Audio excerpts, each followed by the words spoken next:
So this is the finished project, which is pretty much putting the chicken wire on top of the garden to avoid the issue I've been having with squirrels. Um, I've had some chipmunk problems, but they don't eat as much strawberry and they're not as destructive as squirrels are. I had strawberry growing and they discovered a garden and they've just been visiting on a regular basis. So pretty much what I did here, I had this cloth installed, which is a half-inch cloth all the way around the garden, about midway up. But obviously, chipmunks and squirrels are climbers, so they eventually made it beyond the sheet, this half-inch sheet, which was also fenced with probably a 2-inch fence, which took care of, deer. Also had, we have deer around here, so fence was high enough to prevent deer from entering. But then obviously, like I said, developed squirrel problems, which, never bothered me before, but all of a sudden they discovered a garden, so they started frequenting the garden. So yes, I had to go out, get some chicken wires, and pretty much cover the entire fence. So I did it all the way around the perimeter of the garden. And the tricky part was actually the gate. The gate, in order to still be able to close the gate, I had to install kind of, a flexible part at the top whereby the gate could actually open wide if I needed to get in with anything, or just to have it free. So this part here kind of helps to fill in the gap once the gate is closed. And actually, let me just show you what it looks like, because a lot of time was spent just trying to reinforce the gate. So once it's closed, everything kind of collapses, and once you secure that gate in with the handle, all of the mesh or all of the space rather is covered and they can't get through it. Even if they try to climb at the top, trying to make their way down, they're gonna run into a maze, and most likely they can't get into the garden.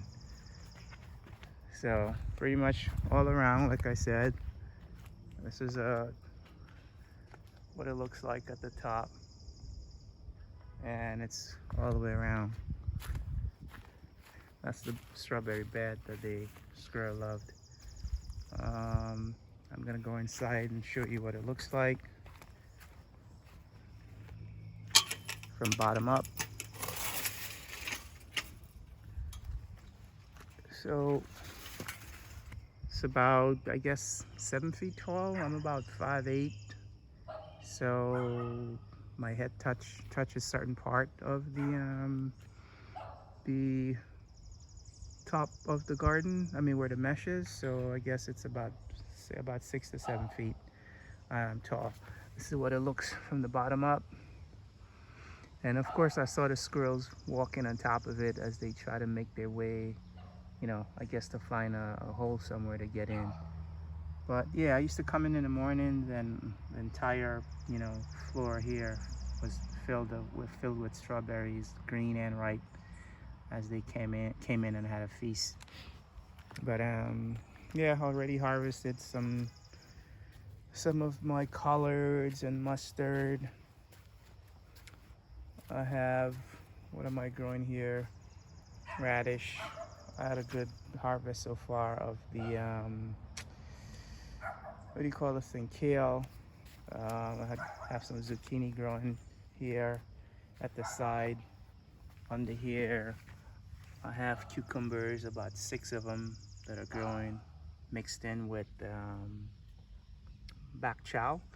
And the slugs love bok chow, so they kind of took full advantage of this bok chow here that I'm growing. But I'm gonna start leaving them in a greenhouse. After all, they did say July was a better day to plant them anyway. because of the bugs. So I guess I didn't listen. So, but I harvested some the other day also. Over here I have callaloo growing here on the side, and followed by beans. Also have, what do I have here? A cucumber plant that's growing here. And this is beet, and also Swiss chard. Over here I have chives and peppermint. I'm growing some celery here. I have a flowering plant here. I think it's what is it? Lavender, sage, oregano, and have some carrots growing in this bed. Carrots and pepper. See the slugs or caterpillars? They started eating the pepper. So I guess the leaves are not hot. And you know, along the garden fence here, also I'm gonna plant. I planted morning glory. It's a flowering plant, so they're gonna shoot up alongside the fence here and make everything looks pretty. So that's about it. So I'm just protecting what I've worked so hard to plant. So enjoy your gardening.